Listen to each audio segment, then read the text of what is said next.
In today's episode, I'm going to break down the most popular and effective sales funnels that you can use. You are listening to Entrepreneur Hour. I'm your host, CMH. Here, we give you proven business advice to grow your company, teach you what peak performers do to stay on top of their game and live a healthy and happy life, plus how you can gain and keep an edge on your market. Welcome to the show. What's up, fam? Welcome back to the show. Make sure before we get started, you guys grab my ultimate startup checklist. That's my ultimate startup checklist. If you are a new entrepreneur, that's absolutely where you want to start to get everything you're going to need and knowing everything you need to know to make sure you're doing and covering all of your bases. It's ultimate startup checklist. Grab that in the description below. All right, in today's video and episode, we are going to talk about the different types of sales funnels. So there's many different sales strategies out there. I'm going to talk to you about some of the most popular ones and also the ones that we have seen to be most effective. So I'm going to break those down for you. I did say video a second ago. There is a video version of this. If you are not already subscribed to my YouTube channel, I'd highly recommend it.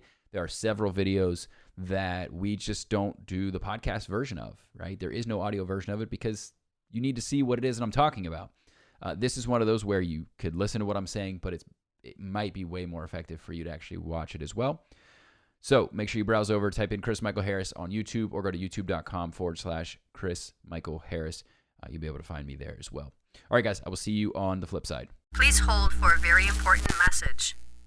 Okay, I'm going to be pulling from the book .com Secrets by Russell Brunson. This is a tremendous book and one that I highly recommend you read regardless of whether you run an online or an offline business. Maybe you don't understand this online stuff, so this will give you a better example of how these can work, but they are very, very effective. Russell talks about there's 3 different types of lead funnels that he's seen work best, and I would absolutely agree. And I'm going to tell you why, and I'm going to give you examples of how they've worked for us. The first one is the squeeze funnel. So a squeeze funnel is basically you're going to send your prospective client or customer to a page to provide some kind of value in exchange for their email. Now, usually that value with a squeeze funnel is something like a PDF download. It could be a checklist. It could be a report. It could be templates.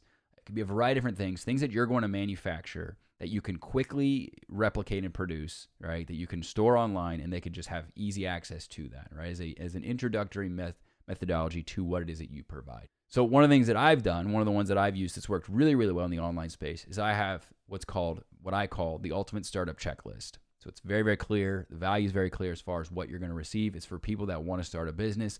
They just have no idea what they should be doing. So I am helping them find clarity as far as what they should be doing, actions they should be taking in the form of that checklist. Now, the benefit is that with those, you're giving them the what, you're not giving them the how. Right, so that's clearly a lot of people are confused about lead magnets because they're like, why would anybody do business with you if you're giving them everything for free?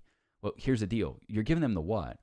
But what ends up happening is that they see this list and they're like, I have no idea how to do any of this, right? And then you have something, of which I do, called the Startup Launch Factory, where I teach you everything. I give you the how, right? It's a very involved program. It's my coaching. It's my resources. It's my tools that I use. It's my bonuses. It's everything that I know about launching a business, regardless of industry, right? So you're going to tease that program. They're going to see it and be like, wow, this is very involved. This looks awesome. This guy looks like he knows what he's talking about. I'm curious about the how now. So that's usually kind of how you take them through your value ladder is first indoctrinate them with that, give them the what, and then sell them on the how. It's the best way to kind of explain it. Offline world, another way that I used this was very, very similar. Was we had a moving checklist, right? So people that were getting ready, they were potentially going to be moving. We would find people that ideally had not yet begun the process of hiring a mover or considering a mover, but basically were seeking out real estate agents. Maybe they'd gone to U-Haul or U-Haul's website. Maybe they had recently listed they were moving to a new town, or they had indicated as such. Like various things we would track in terms of their behaviors online. Apartments, they would interact or engage with apartments online, or they would search them or look at Facebook, different things we could do that we could actually target their interests and their behaviors on Facebook. We would actually send them our moving checklist, right? So they would see an ad that would say, download our moving checklist, right? And so they'd click on that, they'd go there, they'd download the checklist. Now, again, a lot of people would be like, why are you doing that? Why are you giving it to them for free?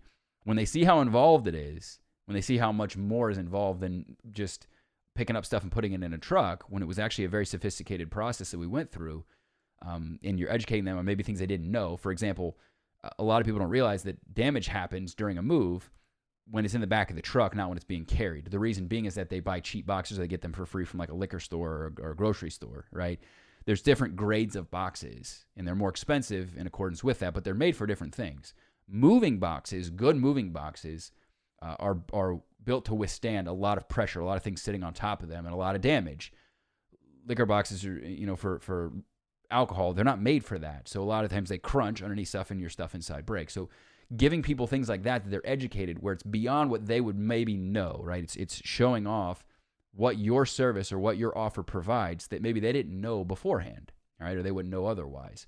So then they see that and they say, wow, there's a lot more in this, a lot more involved than I thought. Now I'm interested in the service. So you immediately give them that, and they go directly to, presented with your offer, whatever that offer entails. So that's typically very, very simple. You could get that off the ground like today. I mean, it's super simple, very easy to build, put something like that together. You could create it on Canva and just be done and upload it, put it on Amazon S3 and send it and package it to them in an email. I recommend you send it to them via email, not a redirect to the results page. The reason being is you're going to get a lot of fake emails if you do it that way. If you just give them the results and send them directly to your PDF after they fill out their email, you're going to get a lot of fake and bogus emails, and you just gave away free stuff and you didn't even get the email address. So make sure you send them to a thank you page, then send an email so you can actually confirm if it was a real email or not and your ESP will be able to do this, with a hyperlink to the actual download that they signed up for. Very, very important.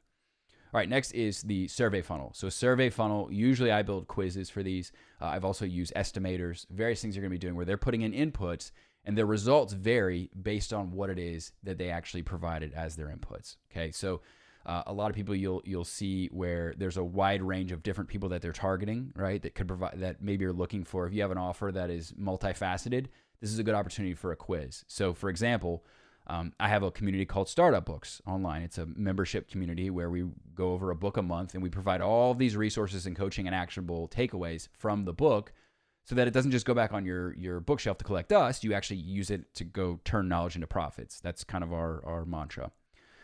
The problem is a lot of people don't know what books they should be reading. There's a million business books. There's new business books that come out every single day. So we take them through a quiz. What's the number one business book that I should be reading? All right, they go through the quiz. They fill it out. We have various recommendations contingent upon their inputs that tell them this is the book that we recommend. This is the number one book on X, whether that's marketing, whether that's leadership, whether that's productivity, whatever.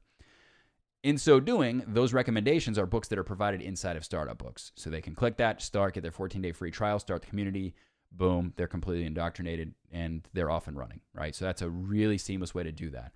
Offline space, let's go back to my moving company example.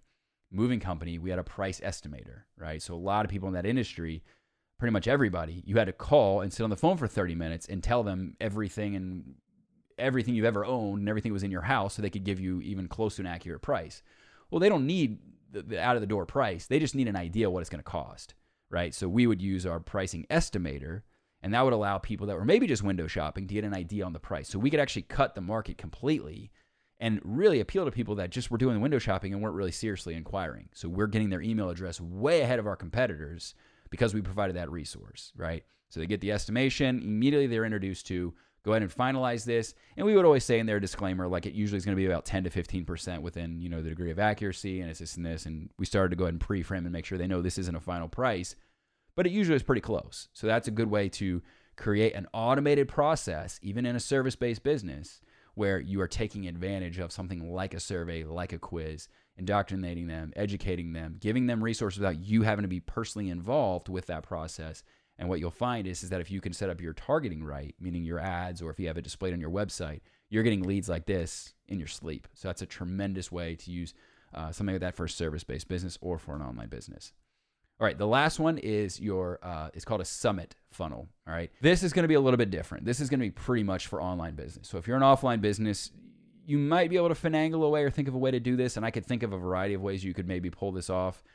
But it's not going to be as seamless, and it maybe isn't going to make as much sense as the first two. But again, don't limit yourself. Try it. Maybe you get an idea from this and you can run with it. I don't want to limit your thought or your ideas to the first two. A summit funnel is basically where you're going to host some kind of an event. Maybe you're going to gather, maybe you have contacts with a bunch of different influencers or people that are experts in their space, or New York Times bestselling authors that want to help and support you and provide value and also kind of build their brand. So the idea of a summit is, the idea of all ships rise, the rising tide raises all ships, right? So everybody is bringing in their communities and advertising it. Hey, I'm going to be speaking at such and such event, right? Let's say your event's called the Growth Summit, right? So you go out and you get 7 different people that are going to be speakers educating people at the Growth Summit, right? And so what you do is the requirement is they have to email their email list. You're going to email your email list, and all 7 of the people that are involved are going to email their collective email list. And everybody that signs up is going to be growing your email list, right? And so they all kind of mutually benefit. They want to sign up. Everybody kind of grows together. So it's cross-pollination at its finest form. Everybody's going to grow their email list for being involved. So it's just basically conglomerating and pulling together and consolidating all the emails, and then just everybody benefits from that, right? They attend, they go through it. It's usually done over the course of a couple of days. They go through the summit. And then after the fact, you can either follow up and then you have some kind of an offer. Maybe you package the summit, you sell it to them. They can have the replay or whatever it is you want to do. Or down the road, you have some kind of service or some kind of offer that backs up with that, like some kind of a coaching package or implementation thing, or maybe there's an online program that you built that goes along with the content that was discussed inside of that summit. Whatever the case may be, usually summits aren't used in that capacity. They're not used to sell something. They're used to just get your email list growing. So a lot of people are starting from scratch. They don't have any emails at all. They haven't built a lead magnet. They haven't done anything. So what they'll do is they'll reach out and say, hey, I'm going to host a summit, and I'm going to get people that are established so that I can quickly grow my email list to 5,000 to 10,000. That's usually what you see in that capacity. It's also good to build your brand clout. So if you're a relatively unknown person in whatever space you're trying to penetrate, and let's say it's performance coaching, and you go out and get Brendan Burchard and he wants to do your summit, immediately, since you're involved in the same summit, your brand clout is now considered up there with his. Like, he really levels up the perspective of you in the market. And now it's your job to just keep delivering value to those people so that you can eventually sell them something down the road, potentially. So again, I don't know how that works for the offline space. Maybe you could find a way where you have some kind of a summit for people in the industry, maybe a B2B play where you're meeting new contacts, or, there are gatherings and stuff like that that are usually in person in that space. But I don't know. Don't limit yourself. Maybe there's something you can think about that would work for your offline business as well. So those are the 3 different types of funnels and various lead magnets that I'd recommend you guys consider. Make sure you guys check out below. I did include my ultimate startup checklist below. If you guys want to check that out, go to that. You can check out the squeeze page, aka the landing page, but also to check out the resource itself to see what it looks like so you can see what I'm talking about. And then, I don't care, funnel hack me. Go through my process and see how it is that I do what I do. And maybe that gives you further ideas.